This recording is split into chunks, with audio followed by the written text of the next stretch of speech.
¿En qué momento ustedes se encuentran en este proceso de preservar lo que es patrimonio?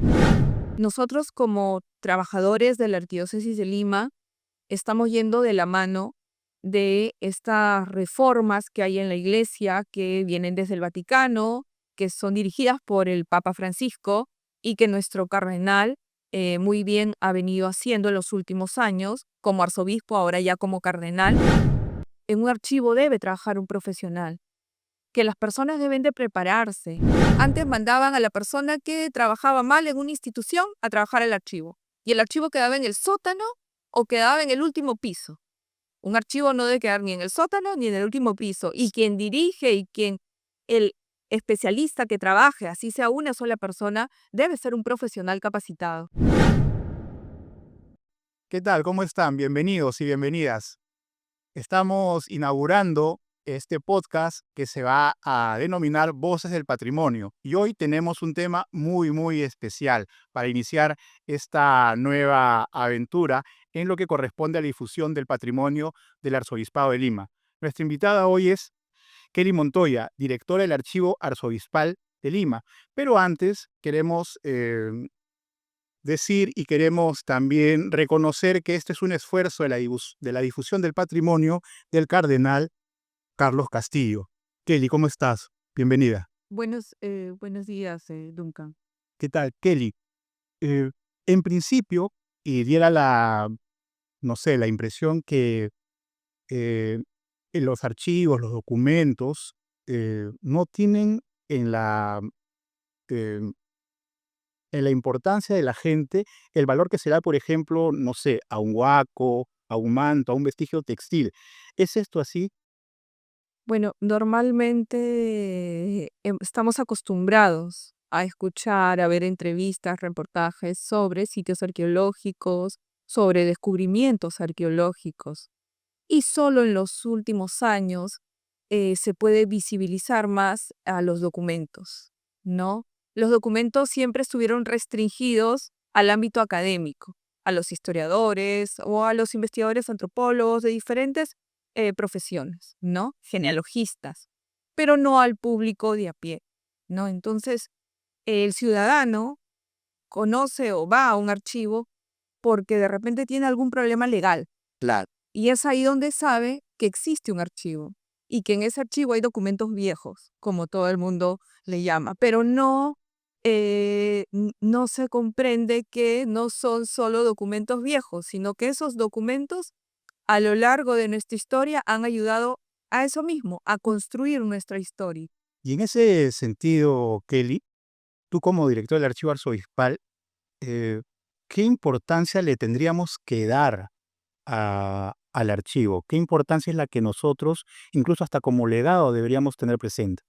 Bueno, el Archivo Arzobispal de Lima custodia documentos, porque esa es pues, nuestra misión principal, custodiar los documentos que han sido creados, elaborados desde que se instala aquí la iglesia en este territorio que se va a llamar Virreinato con la llegada de los españoles, ¿no? Y luego la República del Perú.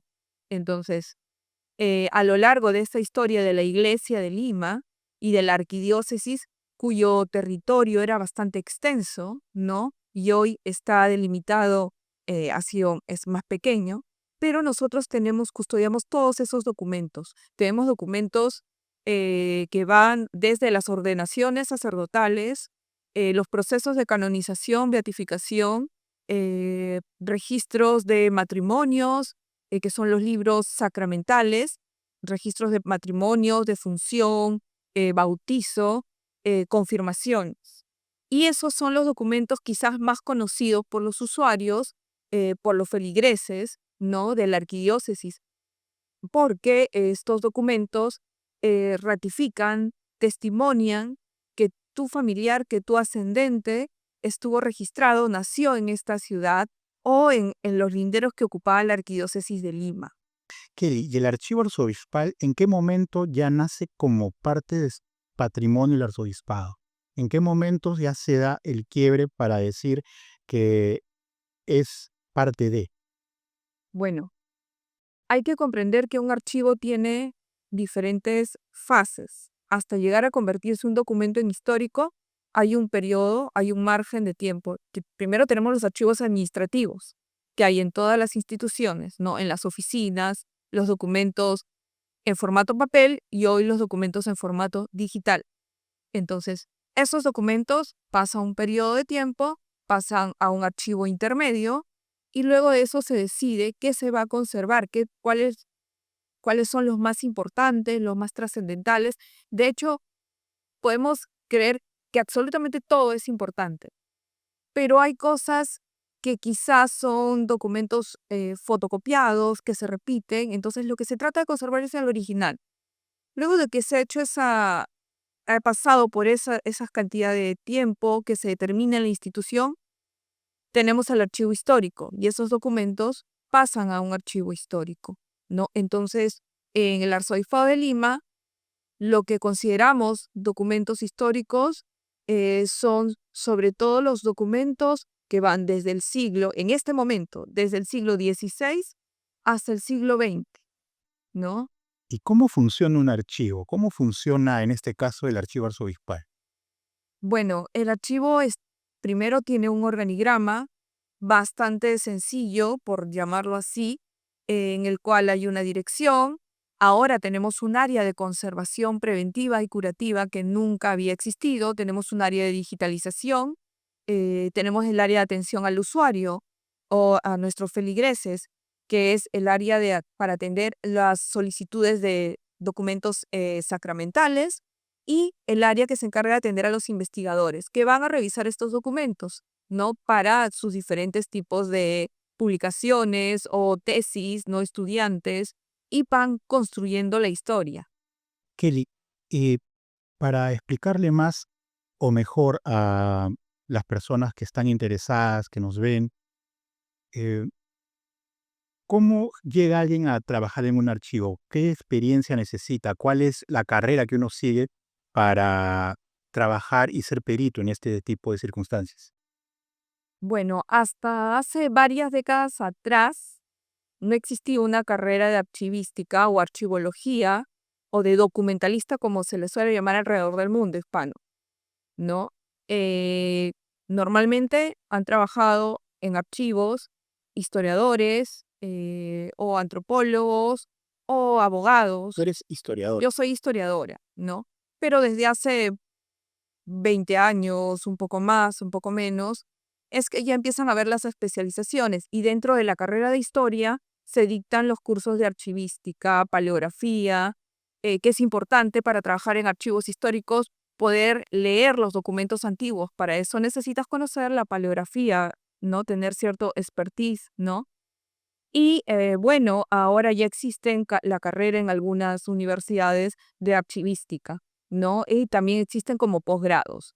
Pero normalmente las personas llevan cursos de archivística, se especializan en archivística, los que se dedican a la parte netamente de esta rama y los que estudian conservación, ¿no? Se dedican a la conservación de documentos, ¿no? Y esta también es una carrera relativamente nueva en nuestro país, no existía como tal y era mayormente los conservadores de arte o de documentos, eran personas que lo aprendían en el camino. Y quizás por eso, a lo largo de la historia de la archivística en nuestro país, se han cometido muchos, Pero, vamos a llamarlo errores, por el desconocimiento que se había, tanto para aplicar las normas de archivística como la conservación o la restauración de los documentos. ¿y qué requisitos o qué debe tener un documento para ser patrimonio, para ser histórico, para que tú digas, este documento sí procede para que nosotros lo cuidemos? Bueno, En líneas generales, ¿no? bueno, un documento, como te mencionaba, para que pase a un archivo histórico, a ser histórico, tienen que pasar una cantidad de tiempo, pueden ser 30 años, 50 años, y pasar por una evaluación dentro de la institución, ¿no? En toda institución se evalúan estos documentos y luego de esa cantidad de tiempo pasan a ser históricos, ¿no? Y la institución es la que decide si se pueden revisar o no. ¿Alguna vez se habló de que existió una especie de mercado negro de documentos históricos? En tu experiencia, ¿has tenido posibilidad de comprobar esta situación? Es que aún existe y no es bueno, es un mercado que lamentablemente lo podemos encontrar aquí en el centro de Lima. Es una pena, pero muchos personas que se llaman anticuarios o libreros de viejo suelen vender documentos. Quizás no todos esos documentos salen de los archivos y de las bibliotecas, son de alguna familia, ¿no? De algún intelectual que los tuvo, pero muchos sí han sido sustraídos de los archivos. No, ningún archivo, lamentablemente, en nuestro país eh, puede decir que no han sustraído un documento. En el archivo Arzoipal también se han perdido documentos. ¿Hay una ley que los respalde, que los proteja? Bueno, existe la ley del patrimonio que engloba todos estos temas, pero lamentablemente, pues se sabe de ciertas personas que han sustraído documentos en otros archivos y nunca han sido sancionados realmente. Entonces, ¿cuál es la mejor herramienta para un archivo? Es tener catalogados sus documentos. Esto te permite saber qué documentos tienes, qué series documentales tienes, y bueno, eso va de la mano de los inventarios, ¿no?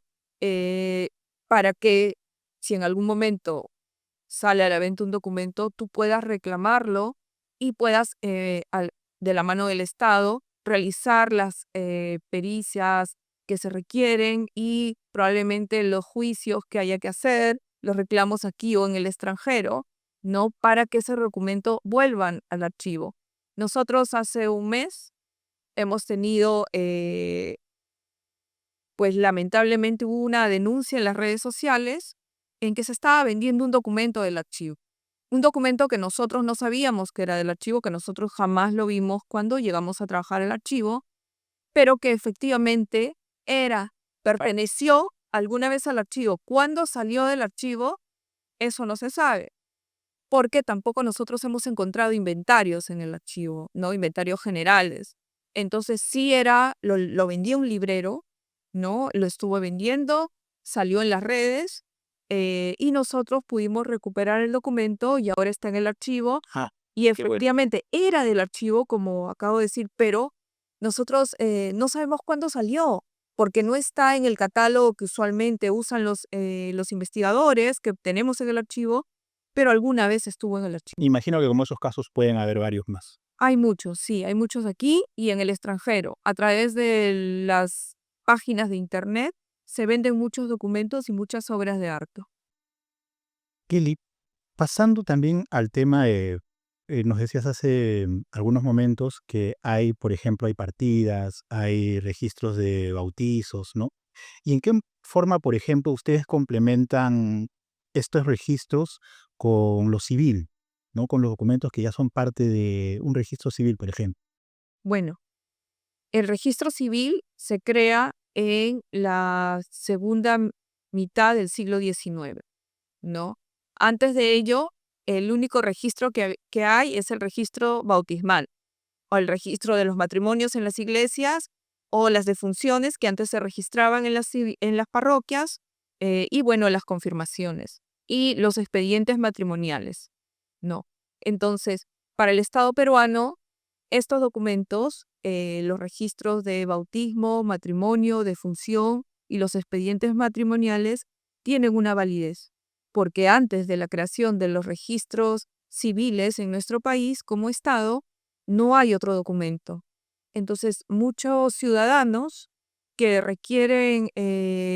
que quieren conseguir la nacionalidad extranjera, la italiana, ¿no? Que es la más frecuente. Incluso creo que han tenido que recurrir a ustedes por una cuestión de certificar familia para herencia. Sí, por eso, para problemas legales, para temas de herencias o frecuentemente más para optar por la nacionalidad extranjera, ¿no? En este caso la italiana, ¿no? Es que acuden a nuestro archivo para pedir estos documentos de sus ancestros, ¿no? En muchos casos no se encuentran, ¿no? No se encuentran o están mal registrados, porque ¿qué sucedía? Que la persona encargada en las parroquias entre el siglo XIX o XVIII, que asentaba a las personas, eh, escribía como escuchaba, ¿no? Ya. O sea, no hacía la diferencia en escribirla con Z o con S, sí, o si era con dos Cs o con dos S, y eso ocasiona que la gente que va a solicitar estos documentos tenga que hacer otro trámite posterior ante el tribunal eclesiástico para que se pueda validar el nombre o el apellido de su antepasado. Y eso es todo un trámite que implica que tengas que buscar en el extranjero los documentos de tu familiar. Yo he tenido la posibilidad, gracias a tu gestión y a tu invitación, de ver algunos documentos que de verdad son impresionantes, pero eh, no sé, si es que yo no te voy a decir que puedas hacer un ranking o un podio, pero ¿cuáles crees son los registros, los documentos más importantes o los que más atesora el archivo arzobispal?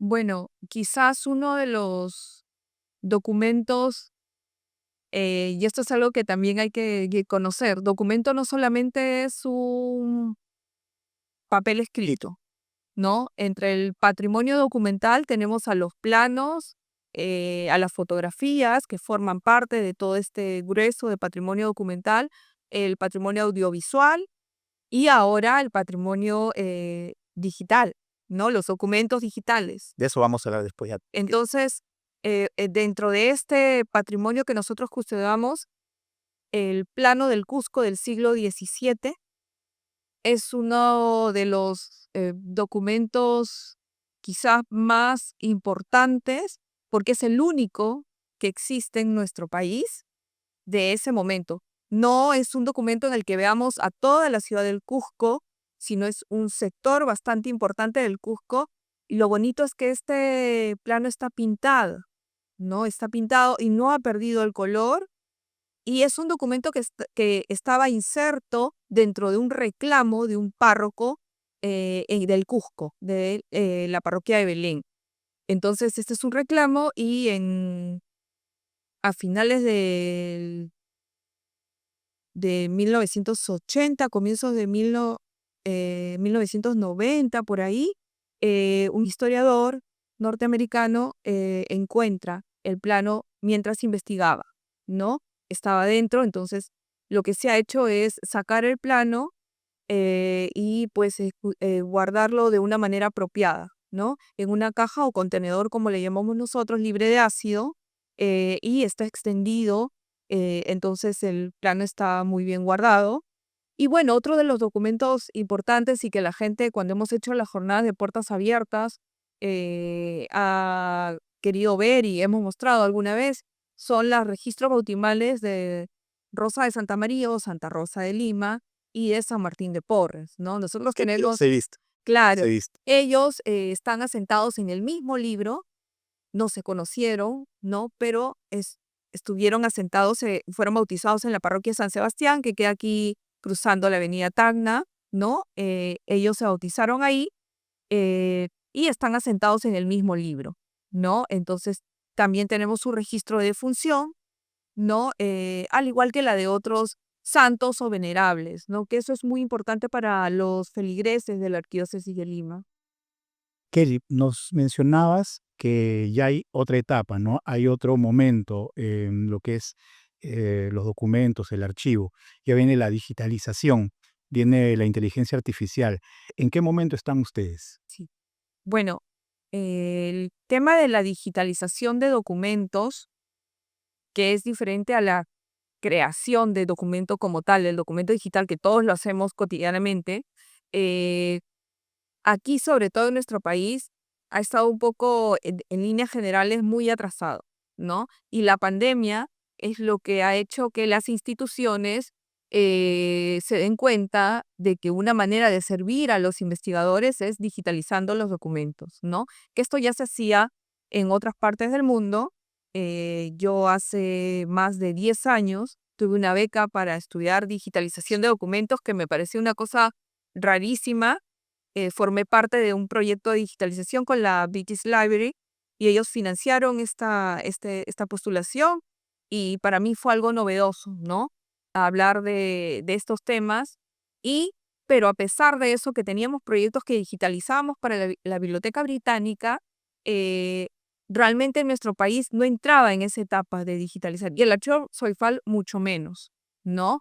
En, en los últimos 2 años hemos logrado digitalizar tenemos alrededor de 200.000 imágenes. Hemos digitalizado todos los libros de bautizo, matrimonio y defunción del siglo XIX que tenemos en el archivo hasta comienzos del siglo XX, ¿no? Que estos libros son de las 5 parroquias principales más antiguas del centro de Lima y del centro histórico del Rímac, y que fueron al archivo arzobispal.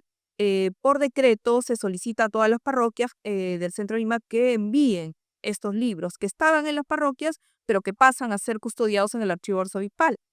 Y las parroquias todavía ellas tienen libros del siglo XX, ¿no? Entonces, nosotros hemos digitalizado estos libros y estamos implementando un sistema un software de archivos, que es un software gratuito que se llama Atom, ¿no? Esas son las siglas, en el cual vamos a colgar estas imágenes. De hecho, ya hemos empezado, estamos trabajando desde hace más de un año con el área de sistemas.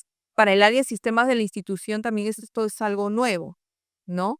Entonces, eso va a ayudar a que los feligreses, los investigadores puedan acceder a esta información, ¿no? Y también como de algunos catálogos documentales que tenemos nosotros.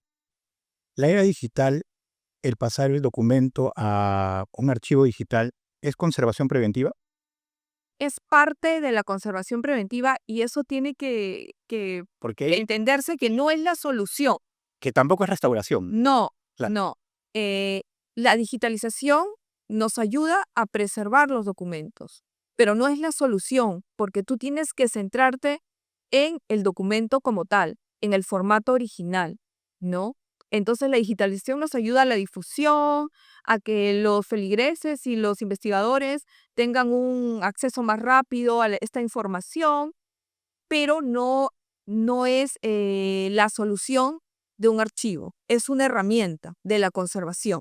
Es una herramienta para aquellos documentos que están en pésimo estado y que los vas a tener que guardar en una manera adecuada, pero que ya no van a poder ser vistos de manera física por el investigador, ¿no? Porque están en pésimo estado de conservación. La conservación preventiva, la conservación preventiva son los caballitos de batalla del archivo arzobispal, porque la restauración es un proceso eh, diferente, un proceso caro y al que no debemos llegar. Si nosotros hacemos conservación, que es ayudar a que el ambiente en el que están los documentos no esté de manera adecuada, siempre hacemos una evaluación de riesgos biológicos, es decir, de los hongos que hay en los documentos, o que llegamos a tiempo y vemos que un documento está quemado por la tinta y podemos ayudar laminando con el conservador ese documento, vamos a evitar que se destruya.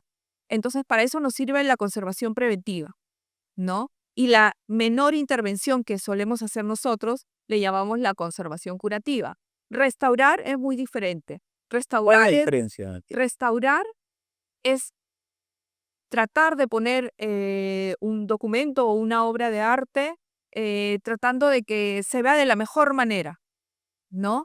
En cambio, en la conservación, tú vas a dejar que el documento, en este caso, lo vas a curar, vas a evitar de manipularlo de una manera que quede como, ¿cómo decirlo? Como nuevo. Ya. La conservación es eso. La conservación preventiva es evitar llegar a eso. Pero la restauración, ¿hasta dónde llega? Porque el documento o la obra no se puede alterar. Bueno, la restauración va a depender de quién dirija la institución. Muchas veces, generalmente, el daño que le hacemos al patrimonio es culpa de las personas que dirigen las instituciones. porque no toman conciencia de que deben de contratar a profesionales que conozcan cómo deben hacer su trabajo y de las decisiones que ellos tomen para preservar en un ambiente óptimo ese patrimonio.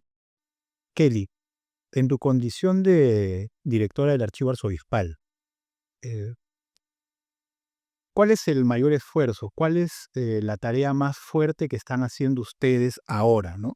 Eh, ¿cuál, ¿En qué momento ustedes se encuentran en este proceso de preservar lo que es patrimonio? Bueno, eh, nosotros como trabajadores de la Arquidiócesis de Lima estamos yendo de la mano de estas reformas que hay en la Iglesia que vienen desde el Vaticano, que son dirigidas por el Papa Francisco y que nuestro cardenal muy bien ha venido haciendo en los últimos años como arzobispo, ahora ya como cardenal. Entonces, en ese sentido, nosotros enfrentamos muchas dificultades y estas vienen porque tenemos que poner al archivo, profesionalizarlo, lo que ya hemos logrado, ¿no? Contratando a especialistas en diferentes áreas y que el entorno de personas que tienen otros archivos, que dirigen o que trabajan en otros archivos de la iglesia, em, sepan que en un archivo debe trabajar un profesional, que las personas deben de prepararse, que no podemos simplemente porque nos dicen, ah, bueno, mira, esta persona es buena, hay que ponerla a que trabaje en el archivo. Quizás eso era antes, quizás, y es cierto, porque lo sabemos, todos los que estamos en este medio lo sabemos, antes mandaban a la persona que trabajaba mal en una institución a trabajar al archivo, y el archivo quedaba en el sótano o quedaba en el último piso. Un archivo no debe quedar ni en el sótano ni en el último piso. Y quien dirige y el especialista que trabaje, así sea una sola persona, debe ser un profesional capacitado. Sé que están buscando ya, Kelly, un nuevo local, ¿no? Nada, como reflexión final, Kelly, y em, por favor, explícanos así de la manera más sucinta posible por qué debemos preservar nuestro patrimonio. Debemos preservar nuestro patrimonio documental, en este caso, y el patrimonio en general, porque forma parte de la memoria de nuestro país. En el caso del archivo arzobispal, los documentos son la memoria de la iglesia, no solo de la iglesia de Lima, sino de la iglesia en general y de nuestro país. Si no tenemos esa memoria, ¿cómo entendemos a nuestro país? ¿Cómo conocemos? No solo se trata de memorizar fechas, la historia no es eso.